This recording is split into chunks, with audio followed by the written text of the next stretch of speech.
Cuma takut di tempat kita, ulah takdir Tuhan juga lah dia kata. Jenuh lah kita. Tapi tak apalah, macam ni orang tidak bersyariat, ya kan? Mana boleh.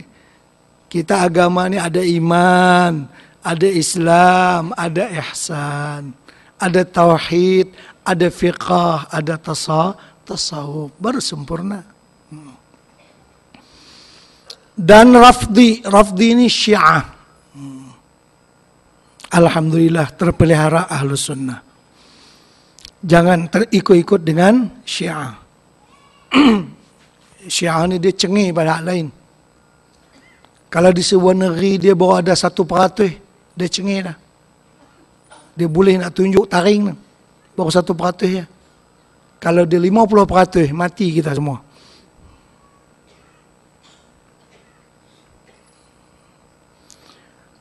Dan orang yang seumpama mereka itu, jangan duk berkawan dengan orang yang macam itulah. Karena kita terpengaruh. Karena mereka ini semuanya pencuri-pencuri. Semuanya penyangak-penyangak. Pencuri kepada sesuatu yang paling mahal dalam dada kita. Yaitulah akidah Ahlus Sunnah wal Jamaah. Itu maksud pencuri itu. Dia akan curi akidah kita yang benar. Sayang. Kalau melayang akidah Ahlus Sunnah jadi Syiah macam mereka, tak ada jaminan selamat. Yang dijamin selamat oleh Nabi, umatnya akan berpecah kepada 73 golongan. Semuanya masuk neraka kecuali satu saja, Ahlus Sunnah wal Jamaah. Pegang yang tu lah. Jangan duk kawan dengan orang Syiah, sagi kita terpengaruh.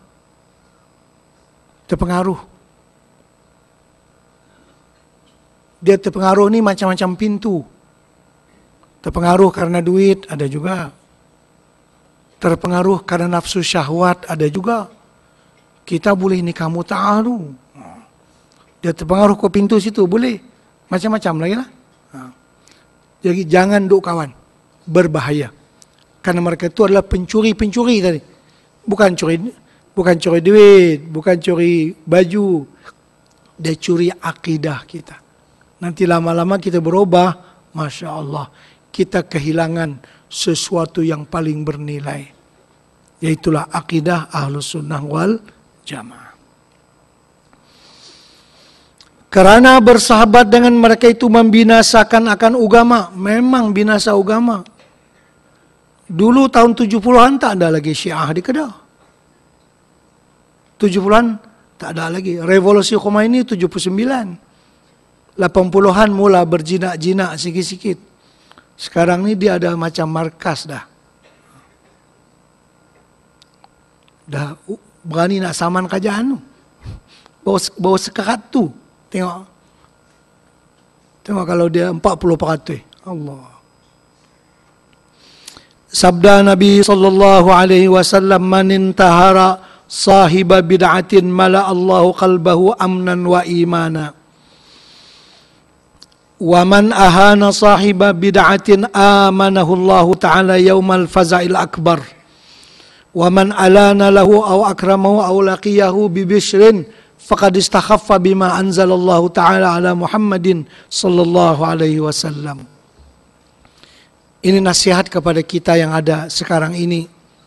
Dalam keadaan sudah ada unsur bibit yang bukan Ahlus Sunnah di dalam masyarakat kita. Barang siapa menegahkan bersahabat dengan orang yang mempunyai bid'ah, kata dengan orang Syiah tadi, dia tak mau kawan pasal dia Syiah, niscaya memenuhi Allah Ta'ala, hatinya akan sentosa dan iman. Iman akan penuh dalam hatinya. Kenapa? Karena dia tak mau berkawan dengan orang yang beraliran Syiah. Contohnya. Atau Jabariyah, atau Qadariyah, atau Mu'tazilah tadi. Karena ditakuti orang yang lemah iman akan terpengaruh. Mereka-mereka ini orang yang dah dilatih untuk mempengaruhi orang. Dan dilatih untuk memasukkan dia punya pendapat ke tengah-tengah Ahlus Sunnah. Kalau ahli sunnah kata macam ni, kamu kata macam ni. Kalau ahli sunnah kata macam ni, kamu kata macam ni. Maka dah dilatih demikian. Yang kita berkawan dengan dia ni, kita sendiri pun belum clear lagi akidah ahli sunnah wal jamaah. Kita pun belum clear sangat lagi. Kalau ustaz tak apalah, tapi ustaz banyak terpengaruh juga. Silap-silap. Dia tak boleh pengaruh dari segi akal, dia pengaruh dari segi duit, dia pengaruh dari segi syahwat tadi. Satu orang raja di Lucknow, India. Lucknow ada pusat Syiah. Imam Bara nama dia. Di sana kita boleh menyaksikan ada istananya, istana sekarang masih ada, di Chowk nama tempat dia, dekat dengan sekolah kita. Yang mempunyai 140 bilik untuk 140 isteri. Tak percaya tengok pergi Lucknow. Pasal muta'ah dia boleh sampai 1,000 pun tak apa. Ini berbeza sangat dengan aliran ahli sunnah wal jamaah. Tapi raja ni dia duit banyak. Nikah saja. Bilik banyak. Jadi dia ni terpengaruh bukan pasal akidahnya. Pasal syok masuk Syiah ni boleh. Nak berapa ratus bilik pun boleh. Situ dia punya pengaruh dia. Jadi jangan berkawan. Takut kita terpengaruh. Dalam nak menikah. Duit tak ada dengan cara ni kan. Nak menikah dua pun susah. Yang ni kata 1,000 pun tak apa. Mudah no. Tak gaduh pergi kat Siam. Itu mereka bercakap. Kalau nikah mut'ah ni diamalkan. Tidak akan ada berlaku perzinaan. Dia kata. Itu kempen dia. Kalau nikah mut'ah ni diamalkan. Tak akan berlaku lagi perzinaan di mana-mana. Yang berlaku itu orang tak amalkan nikah mut'ah. Kita cakap, nikah mut'ah tu zina lah yang tu. Tu yang zina tak ada lah. Yang tu lah zina. Dia bertengkar tadi ya.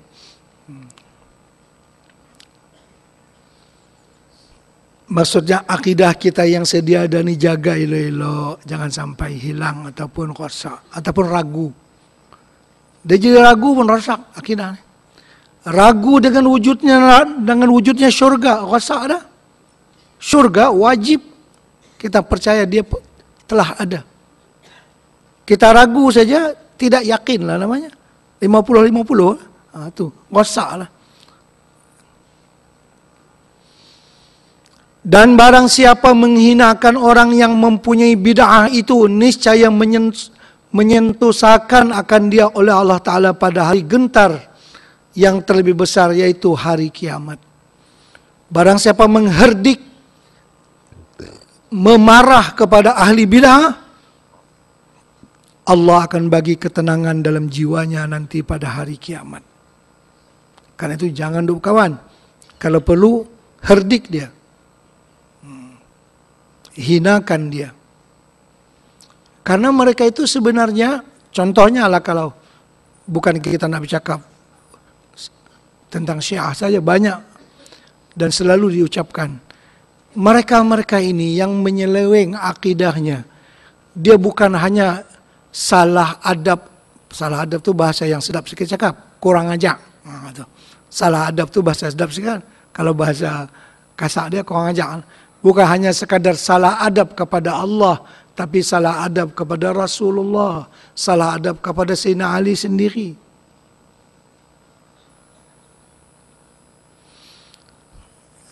Ketika mengatakan bahawa ramai di kalangan sahabat Nabi kita yang murtad, bermakna mereka menghina Nabi.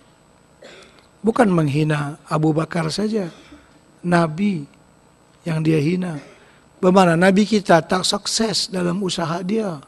Hanya 5-6 orang, 5-6 karat ni saja. Hal lain semua tak jadi apa. Bermakna Nabi yang rahmatan lil alamin, yang segala-galanya, hanya 10-15 orang saja yang sukses. Bermakna Nabi ni gagal lah. Jadi mereka menghinakan kepada Nabi sebenarnya. Menghinakan kepada Sayyidina Ali. Yang kata duk taqiyah selama 3 khalifah sebelumnya. Tak berani-berani ke? Ali terkenal dengan berani. Pasal apa tak menzahirkan misalnya. Itu semua karut barut saja mereka sebutkan. Menghinakan kepada Allah, menghinakan kepada Rasulullah, menghina kepada Sayyidina Ali bin Abi Thalib sendiri. Dan barang siapa melembutkan perkataan baginya, bagi ahli bid'ah tadi, atau memuliakan akan dia, atau mendapati akan dia dengan kesukaan, jumpa sono, maka sesungguhnya meringankan ia dengan barang yang diturunkan oleh Allah atas Nabi Muhammad sallallahu alaihi wasallam. Baik. Itu yang keempat. Artinya kalau nak cari kawan, jangan sampai kawan itu mempunyai akidah yang lain daripada Ahlus Sunnah wal Jamaah. Wajib pilih orang yang berakidah Ahlus Sunnah wal Jamaah. Sifat yang kelima, orang yang zuhud akan dunia, yakni orang yang tiada sangat gemar akan dunia. Jangan bersahabat dengan orang yang sangat luba akan dunia dan orang yang sangat gemar akan dunia atau orang yang kikir. Jangan bersahabat. Kenapa? Bersahabat tadi kepada orang-orang itu akan terjangkit dia punya penyakit kepada kita. Kalau kita bersahabat dengan orang yang zuhud, sifat zuhudnya pun menjangkit kepada kita. Bagus sangatlah berteman dengan orang yang zuhud akan dunia. Apa makna zuhud tadi? Yaitu tiada sangat gemar akan dunia. Dia mau juga dunia. Dia hidup di dunia, dia perlu kepada makanan, perlu kepada rumah kediaman, perlu kepada kendaraan, perlu kepada duit, uang simpanan, nak pergi Mekah, itu ini sebagainya. Perlu dia. Tapi jangan melebih-lebih. Ada orang yang kaya, ni di Malaysia sendiri. Kalau dia tu mati, hidup pula, mati, hidup pula, sampai 5 kali hidup, dia makan tak habis. Tapi lah tengok macam orang tak ada duit, dia serakah dengan dunia. Ini bahaya dia. Ini orang yang tamak akan dunia, lawan kepada zuhud. Artinya bukan dunia tu tak ada kat dia, dunia tu ada dah. Tapi tamak yang ada di hatinya, Masya Allah, tak cukup-cukup. Tak ada belas kasihan tengok orang lain. Kalau dia toki gula di Malaysia, dia sanggup buat apa-apa spekulasi lah. Sehingga gula naik harga sekupang pun tak apa. Sekupang darab lah. Jadi yang mengganggu orang banyak di Malaysia, di mana-mana adalah orang kaya sebenarnya. Dia nak kaya lebih lagi. Orang miskin mana ada kira? Dia tak ada lah. Jadi yang mengacau ni banyak orang yang ada duit. Pasal dia tak puas dengan duit dia. Dia nak banyak lagi duit dia. Macam-macam benda dia boleh buat. Ini asal muasal kejahatan.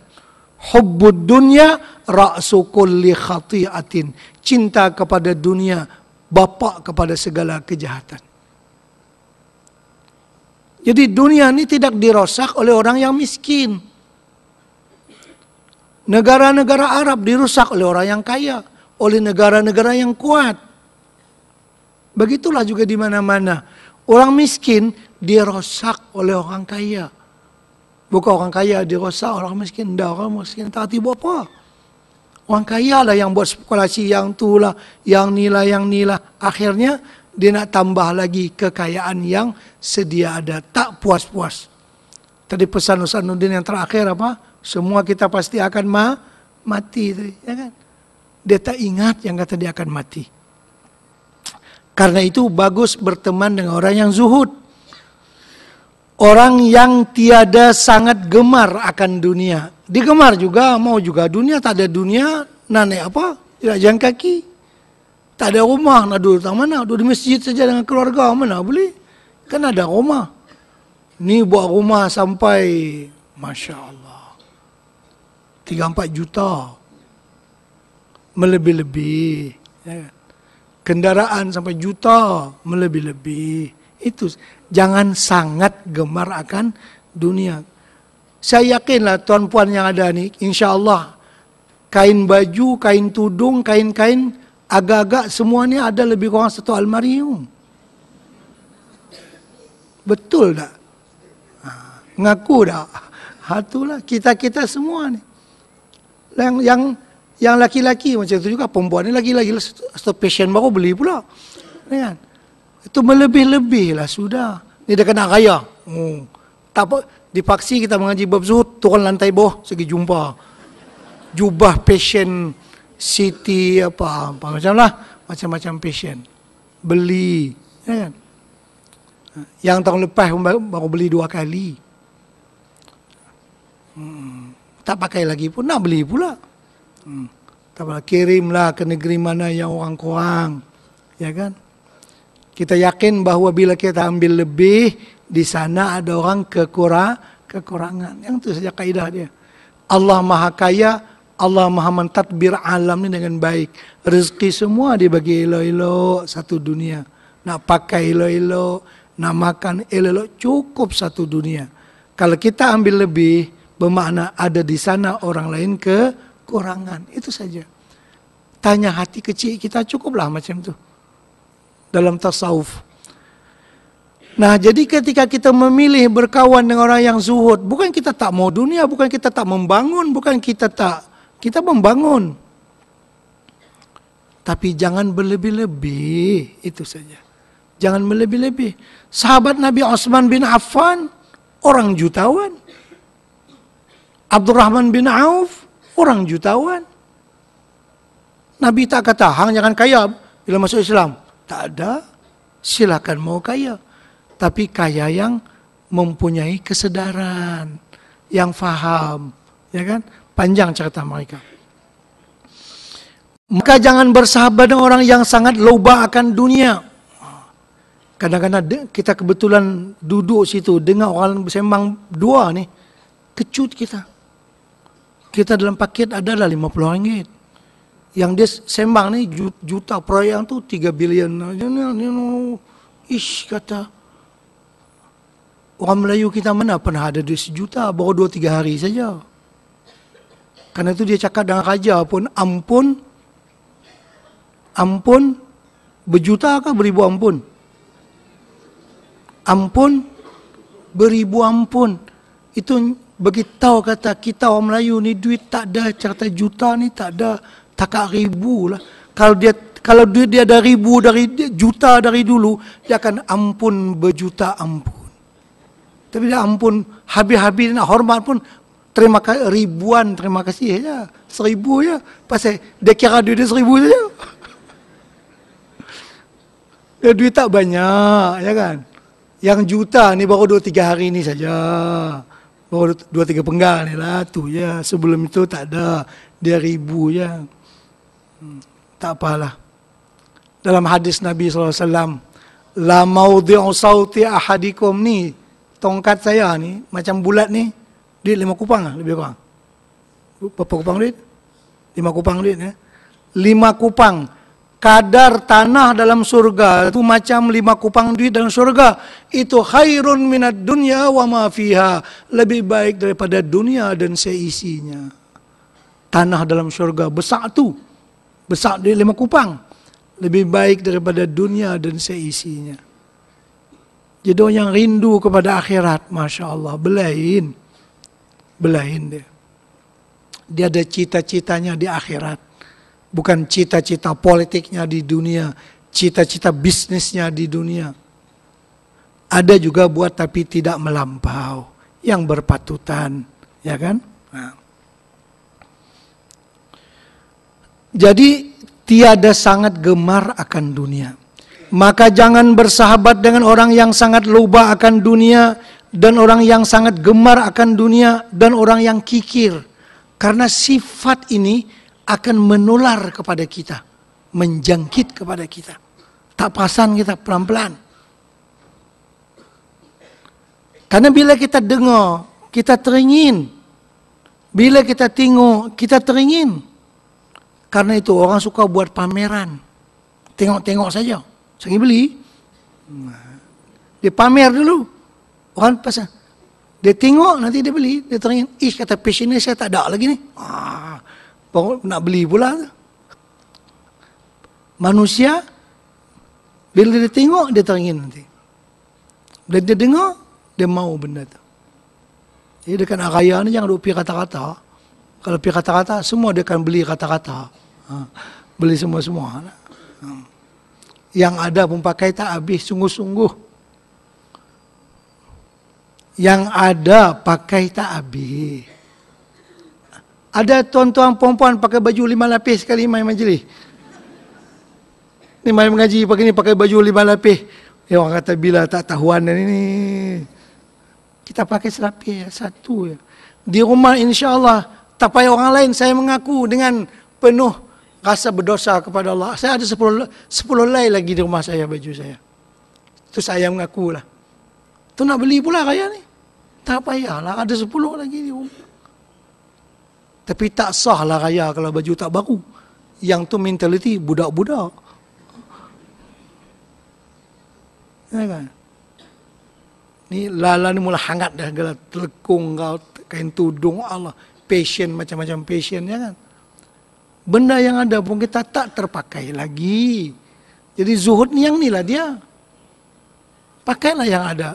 Tu ada duit lebih, sedekahlah pada fakir miskin. Selesaikanlah masjid di mana di ini. Paksi kita ni nak bangun masjid. Tahun ni aku tak beli baju baru. Puasa ni, raya ni tak baju baru. Baju tahun lepas pun ada lagi. Duit peruntukan sebanyak RM250. Ke masjid. Baru cepat naik masjid kita. Baru cepat naik bangunan kita. Pasal kalau beli pun tak terpakai juga. Kalau peribahasa pula untuk orang laki-laki ni khas. Kalau tak nak bagi orang perempuan berjalan, jangan beli baju kat dia. Salah sendiri, duk beli itu yang dia keluar. Dia beli tu pakai di rumah. Menayang ke siapa? Menayang ke dinding. Dia kena keluar. Keluar tu baru dah tunjuk korang kata gelang tu dia so cengkai tu. Baru dia sedap. Ya kan? Kalau orang tak tahu, dia pun sengap di rumah tu. Tak syok ke dia.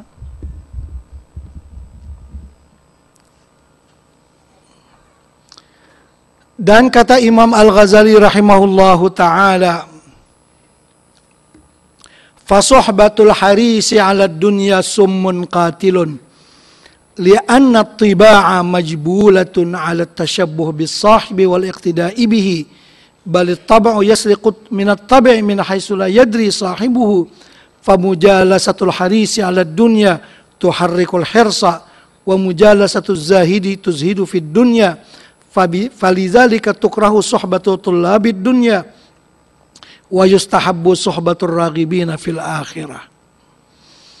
Artinya maka bersahabat akan orang yang loba akan dunia itu racun yang membunuh. Kita berteman dengan orang yang haluba dengan dunia, yang tamak dengan dunia, itu racun yang membunuh sifat kezuhudan kita. Kerana tabiat itu menyegera ia atas menyerupai dengan tabiat sahabatnya. Tabiat dia cepat menyerupai. Artinya seseorang itu cepat meniru. Khasnya orang Melayu pula cepat meniru. Ini khas. Lebih cepat daripada orang Cina. Lebih cepat daripada orang Hindu. Lebih cepat daripada orang Indon. Orang Melayu cepat meniru. Ada saja seorang pakai kopiah tajam tu. Saya pakai beli belakang, habis. Ada seorang passion pun pakai. Orang kita cepat meniru, tengok teringin. Nak baca. Memang meniru ni orang Melayu nombor 1 di dunia. Bukan di Melayu ya, di dunia.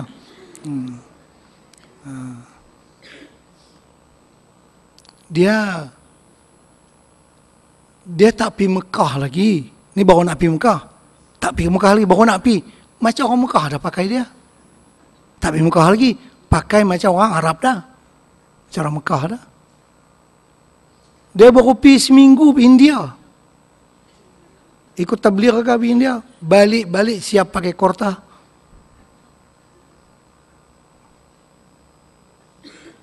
Kalau nak pergi London, tak pergi London macam orang London dah. Tanya dia. Hindu paria mari pada India, 50 tahun main Malaysia, duk pakai, dia tak ubah.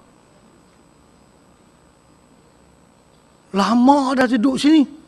Kalau nak ubah pakai Melayu, dah duduk pakai cawat tu. Itu kata dia lambat berubah orang lain. Orang kita tak pi lagi, bawa atau pi seminggu balik siap. Oh kalau balik haji kan siap dengan igal, dengan apa semua, dengan jubah meleret apa semua kan. Tu dia. Lebih-lebih. Cepat meniru. Jadi kalau tahu macam tu, jangan duk berkawan dengan orang yang cinta dengan dunia. Kita akan tertarik dengan dunia dia. Dan bersegera ia dengan mengikut, akan dia cepat meniru. Memang cepat meniru ni.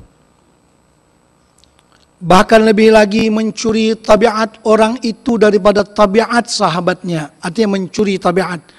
Tabiat itu mengikuti. Dia curi tabiat orang lain. Dia tengok, dia pakai macam itulah. Iaitu dengan sekira-kira tiada mengetahui orang itu akan dia. Dia tak sedar yang kata dia dah tiru orang tu. Dia tak sedar. Maka duduk berhimpun dengan orang yang loba akan dunia itu menggerakkan akan tabiat atas loba ia akan dunia, yakni gemar akan dunia. Dan sebaliknya pula, dan duduk berhimpun dengan orang yang zahid, orang yang tiada gemar akan dunia itu menjadikan ia akan dikau zahid pula, yakni tiada gemar akan dunia. Ni duduk bersama, bukan bagi duit saja, lain. Duduk bersama itu satu sifat tawaduk. Bagi duit saja, bagi derma saja, yang tu image. Orang kaya bagi duit kepada orang miskin, dia bagi image dia lah, naik harga dia lagi. Pasal si kaya telah derma 50,000 kepada pondok ni, dah bagi derma kepada sekolah ni, dah bagi derma, dia naik image lah. Tapi boleh tak dia duduk makan sekali, duduk tangtu sekali? Yang tu yang kata tawaduk tu. Duduk bersama dengan orang yang zuhud. Duduk bersama dengan orang yang alim. Duduk sekali situ. Itu yang dikehendaki supaya meniru tabiat kita akan tabiat mereka. Tapi kalau holok duit saja, holok duit tu kadang jadi image bagi dia pula. Aku bagus pasal bagi sumbangan kat dia. Naik nama lagi pula. Buh sahabat pula. Bubuh cek dua depan. Panggil pemberitahu pula. Macam-macam pula. Cerita macam-macam. Jadi bolehkah kita duduk bersama dengan orang-orang yang fakir? Yang tu yang tawaduk tu. Takak bagi duit, kita boleh bagi duit. Image kita naik. Tapi kita duduk sekali, makan sekali dengan ialah ayak paip lah tang tu. Dia ni tak boleh makan ayak paip. Air cakap air sedia lah. Air kata tak boleh kadang makan air apa namanya ni, mineral. Sekali-sekali pergi pondok makanlah ayak telaga tu, tak apa. Orang lain tak ada sakit perut pun. Tapi nama dia ada ego sikit, ada rasa bangga sikit. Tak boleh kata, kena makan ni jugalah, cari. Dia. Tak boleh. Jadi duduk bersama dengan orang yang zuhud, itu yang bagus. Duduk bagi duit pula, baguslah itu. Kalau bagi duit saja, dia image. Dia tambah naik nama dia. Bukan turun dia punya perasaan, tapi duduk sekali dengan beriktikaf di bulan Ramadan, duduk sekali di tempat yang sangat sederhana, di rumah dengan Masya Allah tilam yang tebal itu ini, sekali-sekali duduk beriktikaf di bulan puasa di tempat kita rendahkan diri kita, tawadukkan diri kita. Itu akan menjangkitkan sifat zuhud ke dalam diri kita. Maka kerana demikian itulah makruh bersahabat dengan orang yang menuntut dunia. Makruh bersahabat dengan ahli dunia. Karena kita teringin. Dan sunat bersahabat akan orang yang gemar akan akhirat. Kalau boleh orang tu kita tengok dia, kita dah ingat akhirat. Dengar cakap dia, ingat akan Allah Subhanahu Wa Taala. Dan sunat bersahabat akan orang yang gemar akan akhirat, yaitu dinamai ulama akhirat yang memberi manfaat ilmunya di dalam akhirat. Yang terakhir, Dan kata Luqmanul Hakim bagi anaknya, ini terkenal sebagai Luqman Al-Hakim. Apa Al-Hakim artinya? Bijaksana. Luqman itu namanya, Al-Hakim itu gelarannya. Al-Hakim itu ahli hikmah, orang yang bijaksana. Berkata Luqmanul Hakim bagi anaknya, ya bunayya, wahai anakku, jalisil ulama'a wa zahimhum birukbataika fa innal quluba la tahya bil hikmati kama tahyal ardul maitatu biwabilil qatri. Artinya, hai anakku, duduklah engkau pada hadapan ulama dan bersesak-sesak engkau akan tempat duduk mereka itu dengan lututmu. Artinya mengaji, duduk bersila. Itu maksudnya. Artinya duduklah di hadapan orang-orang yang alim. Alimnya alim akhirat. Biar sesak-sesak di depan dia tak apa. Karena itu adalah tawadhu'. Karena itu adalah alat untuk menjadikan kita bersifat dengan sifat tawadhu'. Takak bagi duit, yang itu cantik dah tapi tak secantik yang ni. Itu image tadi tu. Dia bagi itu satu image bagi dia. Aku dah bagi dia sekian. Berasa dia pula berjasa ke kau kan. Yang ni, kalau dia boleh duduk bersama dengan tawadhu', duduk bersimpuh depan orang yang alim, mengaji ilmu agama, itu maknanya dia sanggup merendahkan dirinya. Karena bahawa saja segala hati itu hidup ia dengan hikmah. Hati manusia bercahaya bila ada hikmah di dalamnya, yakni dengan ilmu yang memberi manfaat di dalam akhirat, seperti hidup bumi itu dengan kena hujan yang banyak. Hujan yang deras akan menjadikan bumi yang gersang itu menjadi subur. Begitulah hati kita pula, bila sering duduk di hadapan orang yang alim ilmu akhirat, maka dia akan menjadikan kita orang yang tawadhu' dan zuhud daripada dunia. Baik tuan-tuan dan puan-puan, selanjutnya Al-Faslur Rabi' fi Huquqil Ukhuwati was Suhbah.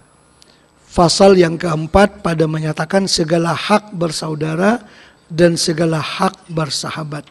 InsyaAllah nanti panjang umur kita sambung pula. Buh tanda tarikh hari ini buh situ supaya tak silap nak cari kemudian hari. InsyaAllah.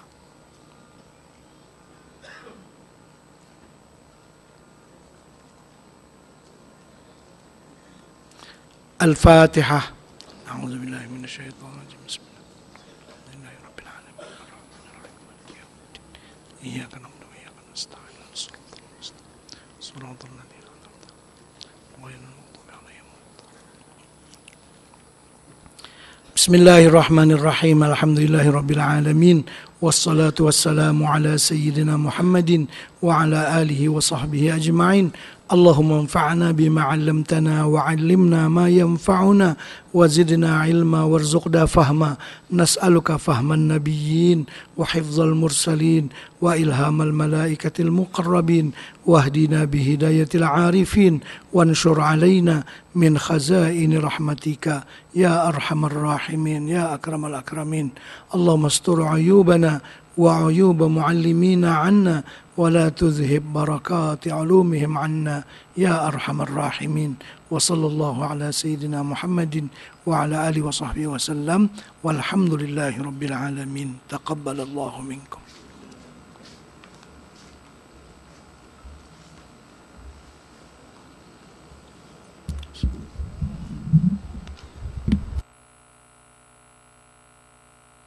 Terima kasih jazakallah kepada Fadil Ustaz Fahmi Zamzam. InsyaAllah seperti yang saya umumkan, InsyaAllah program kita pada 456 di stadium.